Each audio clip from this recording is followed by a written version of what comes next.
L-Organizzazzjoni Dinjija t-Turiżmu ta' Nazzjonijiet Magħquda ħabbret li kien hemm kważi biljun turist internazzjonali fl-ewwel 9 xhur tas-sena. Żieda ta' madwar 4% fuq ir-riżultati fl-istess perjodu s-sena li għaddiet f'xhieda li s-settur turistiku madwar id-dinja qed ikompli jirkupra. Li jispikka f'dawn ir-riżultati huwa kif it-tkabbir f'Malta huwa ikbar minn dak globali u reġjuni oħra madwarna. Biex Malta tisboq bil-kbir it-tkabbir internazzjonali fit-turiżmu skont dan it-tarif. Filwaqt li żieda globali kienet ta' 3.7%, dik fl-Ewropa kienet ta' 1.6% u fl-Unjoni Ewropea 4%. Iż-żieda fil-Mediterran u n-naħa t'isfel tal-Ewropa kienet ta' 0.4%. Dik f'Malta kienet ta' 7.3%, żieda ferm ikbar minn dik f'pajjiżi oħra. Il-Ministru għat-Turiżmu Edward Zammit-Lewis qal ma' One News li dawn ir-riżultati huma l-evidenza li dan il-Gvern huwa konxju ferm tal-importanza ta' din l-industrija.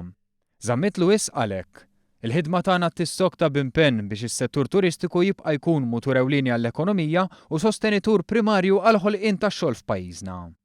Għall-ewwel darba f'Settembru li għadda żaru Malta iktar minn 200,000 turist u bejn Jannar u Settembru pajjiżna laqa' numru rekord ta' 1.5 miljun turist.